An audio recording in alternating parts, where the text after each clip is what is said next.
morning. I'm Pam Scott. I'm here with MentorLoft, and we're talking about Leaders Finish Strong. Our speaker today, our guest today, is a dear, dear friend. He's my coach. He's been an executive coach to an awful lot of people. David Taylor Klaus reintroduces successful entrepreneurs and senior execs to their families. David's focus is on the unity. He is a serial entrepreneur. I met him when he was in another life, doing other things long before he was coaching. He will tell you the truth. He is brilliant, and he is always a good source of humor. We have a lot of fun. We have a lot of fun on our calls, and we still manage to get something done. I asked David to be here today because he's been with me on this journey, creating Leaders Finish Strong and the next generation. And what is it we need to do for our next generation for businesses to keep on thriving? And he has lots of experience in helping groups reach high performance and getting everything together. So David, hey, thanks for taking time to meet with me today. I'm glad to be here. I'm excited to see where we go today. And we'll try to have a few coherent sentences along the way. Maybe in a couple in a row. Yeah, okay. So one of the things that we've talked about when we talk about handoffs and leadership succession, how do people prepare to lead? I've talked to two CEOs in the last week, and they're both thinking, I'm going to get out in 3 years, 5 years, and they're not prepared at all. So what are some of the questions that you ask people in that position when you meet them? Well, look, you sort of fed me a question at the beginning that I would really rather answer first, which is how do CEOs plan? And what I'd say is really badly. I think that I see a lot of executives think about their exit, but they don't talk about their exit. So Okay. Yes, when they come to you and they say, I want to exit in 2 years, that's a fantasy land selection of time. They haven't really thought about the process of finishing, let alone finishing strong. And so I think before we talk about timing, the first way to answer your question is what are some questions to ask? The first one is always, after you've exited, when the people remaining at the company, the new leadership and their next generation of leaders, when they think back on your exit, what do you want that legacy to be? Do you want to be the cautionary tale of how not to do an exit? Or do you want to be the model for how the next 2 generations are going to exit when it's their turn? And when you ask people that question, what happens? What's their response? Usually very angry, because I don't think they've really thought about it. And they haven't thought about it in that terms. Usually it's, when I exit, I'm done. And they thinking about their legacy as a person and not their legacy within the company they have led or potentially built and led. And it's usually a very uncomfortable conversation. Because as soon as they realize they haven't put the same level of attention and planning and intention on crafting their exit as they do on every single project they've done as an engineer, it's incredibly uncomfortable. It's a sick at the stomach awakening. And which is important, not because it makes them uncomfortable, because it draws their energy and attention to what's important. And that's how they want this exit to go. It's very easy to get caught up in focusing on the exit itself and not what happens before the exit, or even more importantly, what happens in your world after your exit. So it's all part of the same conversation. And that first question can be very uncomfortable. Or alternately, I do get the, oh yeah, I've thought about that. I want it to go really well and I want to be out in a year. Yeah, not going to happen. Then the conversation gets really uncomfortable. Yeah, then I get, okay. So how long, so when you have somebody who says, I want to be out in a year or even 2 years, what is it you say to them that remind them of the reality? What reality check do you give them that, a year ain't going to cut it, dude? Right. Well, the snarky response would be, wow, isn't that nice? Usually I'll start with a question of, all right, how long have you been planning this? How much have you involved the next 2 generations of leadership in this conversation? What have you done so far? And it usually comes up to, well, I've thought about it a lot. And I don't want to say that CEOs are not by, as a broad brushstroke assessment, that they don't plan exit. I think they don't plan it out loud. Okay. We And don't so talk about once they start planning it out loud and involving, I don't know, their spouse, their partners, the next level of leadership, then things start to change and it becomes clear what work has to be done. So the sooner they begin, you and I have a friend of ours who's also a national speaker on exits, who talks about if you're not planning for 5 years, you're starting your work too late. right. Exit takes time because part of it is, how are you creating the transferable value in the company? How are you making it management independent? In other words, if you or the next leader got hit by a bus, the company would keep running. The things that make the multiples higher when you're selling a company, those don't happen in a year generally. Sometimes they can't happen in 2 or 3. So starting to plan how you're going to exit, whether it's handing it off to another leader or whether it's your company's being acquired. So you have to look at what your exit is going to look at and what are the components that need to be planned. So getting the support, whether it's a business advisor, a coach, an M&A specialist, whatever it is, beginning to plan this in the long term so you can do it well, and responding to things that come up, which is the conscious response mechanism, versus reacting, which is the emotional primitive brain response to things. Reacting is a very hard place to come from when you're planning for an exit. You want to be in a response mode. Well, and that's just like, we know of companies, CEOs, where maybe they are being more proactive and they're putting together, they're talking to people. So it's not just all in their heads anymore. And then one of their senior people leaves, or one of their superstars leaves. And it's, if their plan has been too meticulous, which can happen with the folks I work with, then all of a sudden their plan doesn't work anymore because that human is no longer in that seat on the org chart. And usually when I see that happen, it's because they haven't been planning out loud with those people. You talk about we joke about the leadership donut, the gap between senior leaders and the next tier of humans that are really working for the firm. You've got a gap in the middle. And that's a challenge. That usually tells me that the leaders haven't been grooming the next generation of leaders in their firm. That makes exiting very hard. And generally those people are leaving because they don't see a runway. They don't see what's possible for them professionally. And when they don't see a runway with you, they'll go find somewhere else where they do. So when I see a CEO who's working on exit and all of a sudden a superstar or the person they thought was going to be next leaves out of the blue, it wasn't out of the blue for the one who left. It's out of the blue for you. So what were you not talking to them about? How did they not know that you were seeing them as next? And I had a perfect example of that a few years ago with a CEO that I've known and worked with for a long time. And I was working with one of his next gens to help her prepare for something, a presentation she had to give. And she was very much an introvert. She didn't want to speak publicly, this kind of stuff. And I called him a couple of days after the presentation was scheduled and said, how did it go? How'd she do? Well, she quit on the day before the presentation. And I was stunned, which I can only imagine how stunned he was.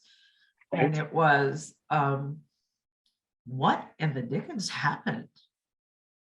And he said she left because she felt like she had more career options at the place that she went to. And okay, that's a valid reason, a very common reason for people leaving. Then the next thing was very telling. And he said, I really thought she might be one of the ones who would take over as CEO.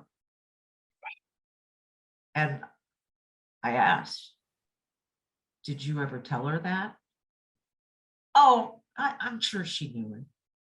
Yeah, haven't gotten around to that yet. Yeah, Yeah. and that's I think, because I know CEOs are so busy and there's so much going on in their head at any given time, that they forget to open their mouth and tell somebody, hey, I think you're doing an awesome job. And I really hope that you're going to stay. And what can we do to help you with your career path? What is it that you think you could contribute to this company that maybe we just haven't opened those doors yet? You know, so it's the That, talking to people that is so absolutely vital. yeah, it's And living out loud and out of your head. There's a quote from David Foster Wallace that says, "You'll find you care a lot less what other people think about you when you realize how seldom they do." I saw And that this I think morning. right, and I think that's an important one because your people that work for you aren't thinking about you. They're not thinking about your plans. They're not thinking about what you're paying attention to. They're thinking about what's impacting them. And if you're not telling them that they're on the succession arc, if you're not telling them that they have a Exactly. future here, they're thinking about themselves and looking somewhere else. You're not And on their list.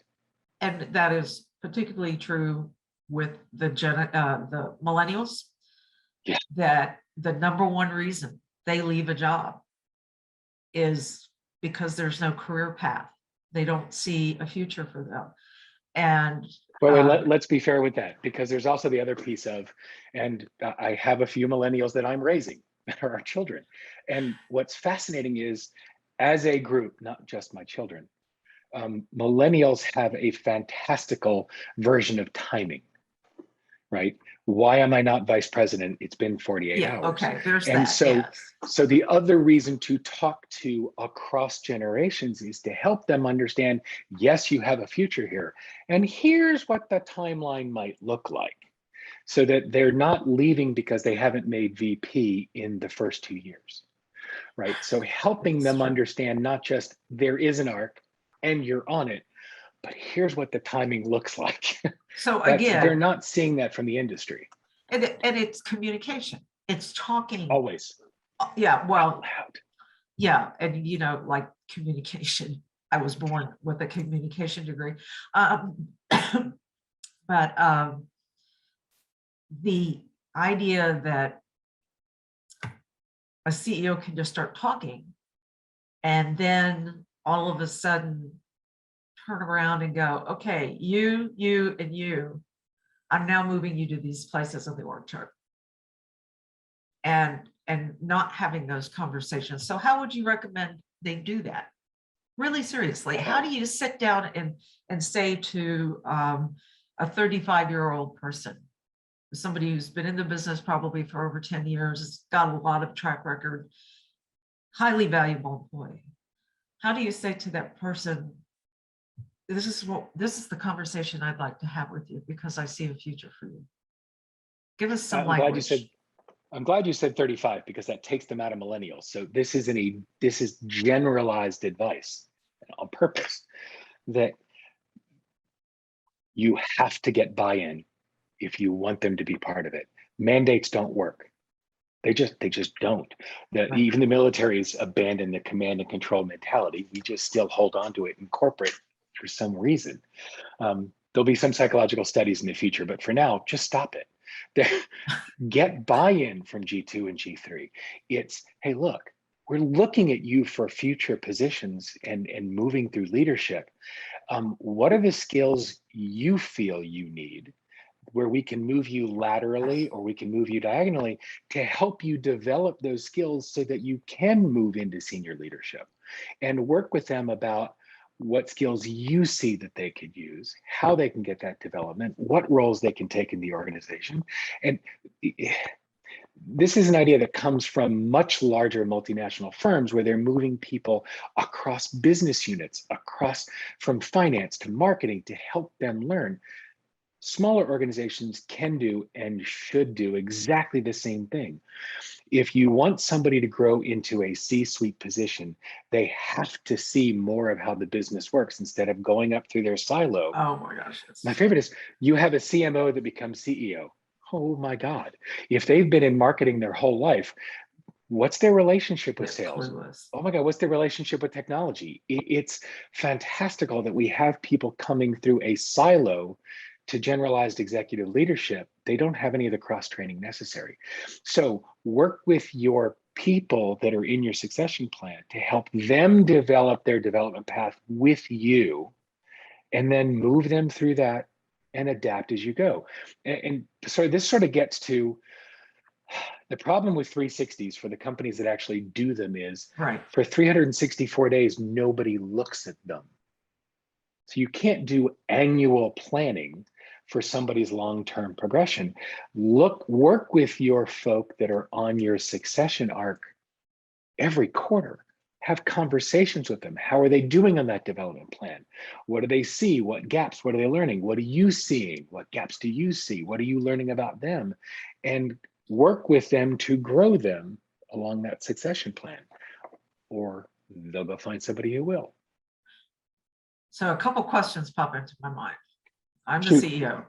I've got enough on my plate now to keep me going for the next 80 years, and I don't have any intention of working that long. I got all these things, and now you're telling me I have to sit down and talk to these next gen. You said, you know, the twos and the threes. So we're talking about not just the next generation to move into leadership positions, but the people behind them who have to be developed and grown. They literally need to be grown or be growing into roles that they can take in the future. But I'm the CEO. I've got too much on my plate. I'm trying to hire for this position. These people aren't possible. We can't find them. I've got some people I'd really like to get rid of because they're just a pain. They're a drag on the entire company. And then I think my C whatever O is an alcoholic and disappears during the course of the day. And now you're telling me I have to find time in my schedule to sit down and talk to these people and to do it regularly. Why can't I just You betcha. outsource this? Yep. Yeah, you can't outsource your own succession and your own exit. Doesn't work that way. As the CEO, this is your job. If there are other things on your plate that are taking you away from growing your people, then those things need to come off your list. You're outsourcing the wrong things if you're trying to ignore or outsource growing your people. If you want to grow your company, grow your people. If you want to grow your people, start by growing yourself. And if you are complaining because you don't want to grow your people, then it's time to look at what is that resistance coming from? What are you holding on to that doesn't belong on the CEO's plate? How much work are you doing in the business, which is taking you away from working on the business? So the short answer to that would be tough noogies. This is your job. Right? It most definitely is your job. And yeah. By the way, there's a subtitle, there's a book called Only Tens, and it's about client selection, but more importantly, the tagline at the top says you don't have a time management problem, you have an honesty problem. And that's what you're speaking to. When CEOs are saying I have too much on my plate to grow my people, they're not being honest about what's on their plate and what should not be on their plate. And that's the first place to look. You can look at the succession place after you start looking at how you're managing yourself and growing yourself. So I'm thinking of the CEOs that I had the privilege to work with over the years, and I know you've worked with a whole lot of them. And then we were both in an organization, international organization for CEOs. So we've been there, done that, and we have heard where they come from. So what percentage, maybe would be a better way to frame it, of the folks that we sat in those CEO groups with, do you think we're really being proactive about them moving on and bringing up their next generation people? It's fascinating. I would say inside an organization like EO or Vistage, which is what we were in, where you've got access to a ton of speakers and most importantly, chairs and fellow members in your group that are keeping your attention on the exit.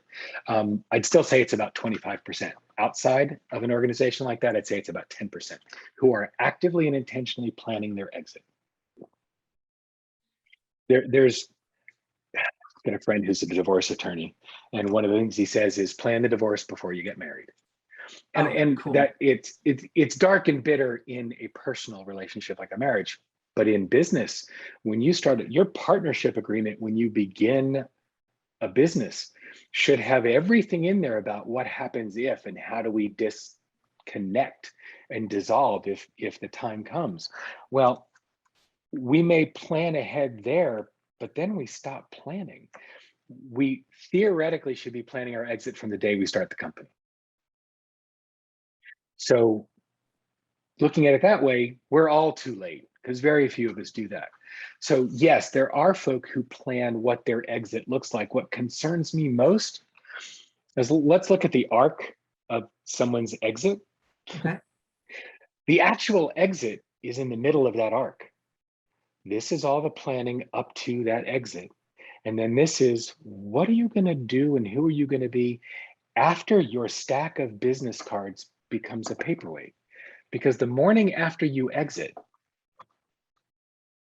you've got a different role. And for those who are connecting their self-worth and their self-esteem and their happiness to what it is they do for a living, Mm-hmm. those are the folk that at the 11 and a half hours say, you know what, I really don't want to leave. Or, oh, I don't want to sell. Or, ooh, this deal doesn't work for me. And as devastating as that can be for the company, think about the people who have been working for X number of years and planning for a few at least to move up, and all of a sudden have the leader say, yeah, I'm not going. That kills culture from the top down. So planning what your exit looks like and what your life looks like after the exit, that's critical for a CEO. It is, and I can identify with that example since my husband retired. Oh gosh, I guess it's been 16, 17, 18 months now, right as the pandemic hit, which was interesting timing. And I used to ask him all the time, what is your plan? What are you going to do when you retire? What are you going to do when you come home? And I finally quit asking that because I never got an answer. And he probably was having the conversation in his head because that's where they usually take place. And here we are a year and a half into retirement. And there's been other issues, other things that have come up, but he's just starting to kind of figure out, oh, I could do this or I could do that. Now, I'm really fortunate that, he's here. And so he takes some responsibilities off of me, but that isn't going to sustain him for the rest of his life. He's going to need his own things to work on. It So usually takes 2 to 3 years for most folks who have exited to start thinking about it out loud. So he's kind of ahead. It's astounding. They'll leave, and I see a lot of particularly the higher level executives who exit will start to slide into a situational depression. They get bored, and then they start emotionally picking up the billy club and beating themselves up for, I'm not contributing. My whole life has been about being a high performer and a contributor, and now I'm not contributing. And whether that's true or not, it becomes an emotional spiral. So the more that a leader has a tendency to have the conversations inside their head, the more likely that is after they exit. And the one thing I will say it doesn't matter what level you are in business, have these conversations out loud now. Not just about what you want to be when you exit, but what you want to be now and who you want to be and how you want to play in the world. Have these conversations. Inside your head is an echo chamber. Well, as I am frequently saying to my spouse of many, many, many, many years, I cannot read your mind. And I can see there's action up there because your eyes are moving. The CEOs I interviewed I know the you're other thinking day. just out loud. Yeah, and I said that to one of the CEOs that I interviewed the other day. I could sit there and watch her eyes just move back and forth when I ask her a question. And I keep quiet for a couple minutes, which was stress. struggle, and then say, okay, will you let me know what we're talking about now? Because I can see it's all going on inside your head. Yeah, let me know when you want me to be part of this Yeah, conversation. really, Right. there's a Yeah. conversation going on, but I'm not in it and I can't read your mind. And it was good that we could joke about that because it did help her learn to speak Right. out loud. You know, Wait, but that's it, Pam. We can joke about it with our clients in that moment, but it's not funny for G2 and G3, for the next 2 generations of leaders, because they can't read your mind, they won't ask you, and it's not funny. and that's another And it's thing frustrating. that you just brought up, and is that G2 and G3, as you like to refer to the next gens, CEOs think, in my experience, that people will come talk to them. That next gens will come and talk to them, and there will be some. There will be extroverts who say, pound on the desk, and I want to know now what's ahead for me. But there's an equal number, if not more, who are sitting back in their chairs going, well, I'd like to ask questions, but he or she, the CEO, is really busy and doesn't have time to talk to me. They say they have an open door policy, but I know how busy they are. Or Exactly. 5 years ago, Bob went into that open door and got his head chewed off. So there's now a cultural unwritten rule that we don't go in unless we need something. So just because you think you have an open door policy doesn't mean it's being modeled, being used, and actually happening. So you setting up a culture of, we talk about succession here. There is a bucket in every company of things we do not talk about here. Okay. And by the way, you ever want to look for a study of what happens when a bucket of things we don't talk about here, when that bucket exists? Look at what happened with Boeing and the airplanes, where there were several people in the organization who knew that there were problems with the software conflicting and planes were crashing. But we don't talk about those things here. And it was literally until a whistleblower, it was pushed down. So if you set a culture of, there are things we don't talk about here, if anything exists in that bucket, other things get swept into it. And one of the first thing that falls in there, unless you as the CEO, you as the managing director, the senior partner, are not having conversations about succession, that goes in there. Happens all the time. Because it's not brought up, the cultural understanding of the next generations of leaders are, we don't talk about that until the leader does. But in closing, what are the three things that you would suggest that leaders who are thinking about succession planning but not talking, what are 3 things that you think can get them started? Okay, first thing is, you can't address, manage, or change anything that you won't name, right? So the first thing is out of your head. And the safest place to get it out of your head is on paper. And I don't mean on your computer, on a keyboard. I mean pen in hand. And listen, I know for a lot of folks that can be uncomfortable. I don't care. There's something different about writing, journaling. Absolutely. Brene Brown says it's from head to heart to hand to paper. So yes, write down what it is you want your exit to look like, who you think might be the players in your organization who can move up, what you want your world to look like after. So articulate what you're thinking outside your head on paper. So, and the reason is, capture it there so you externalize the conversation both that's going on in your head before you take it somewhere else, right? If you've got other senior partners in your firm, right, then yes, begin to have those conversations there. Suggest that they articulate as well. And then you all bring that together offsite, devices turned off, right? And have those conversations. If you don't have internal partners like that, and you are a CEO where it truly is at a pyramid, then get outside support, not a golf buddy, not a friend, not your spouse. get a coach or an advisor, somebody you can have these conversations with that can be impartial. So again, so externalize the conversation personally, externalize the conversation with other players or advisors. Those are the first two steps. And then do this out loud within your organization. Begin to create a culture of talking about the future of leadership in the organization. Just starting those first three steps creates momentum. And then, you know, the most important skill that a CEO has is dancing in that moment, is navigating whatever comes up. The reason you're leading this company is because you've done incredibly well at navigating things as they come up. If you buckled under that, the company would have buckled under that. So navigate what comes up when you bring conversations to other human beings that are part of the succession arc.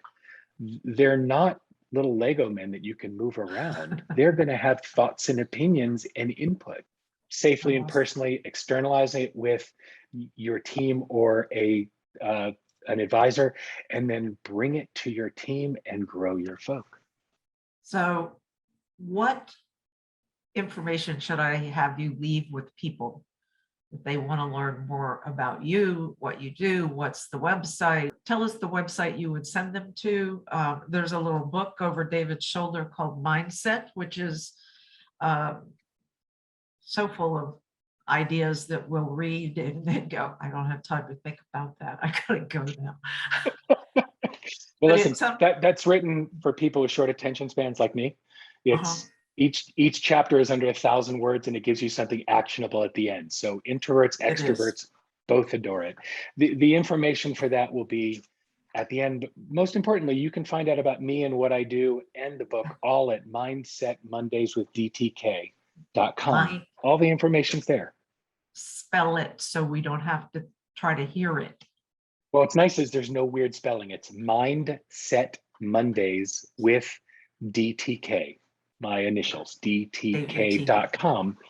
And all of the information about what I do, how I do it, why folk like having it done to them, and information about the book are all there. Thank you, my dear. It's never dull, never boring. Always love our conversations. Okay, have a wonderful day. Bye-bye.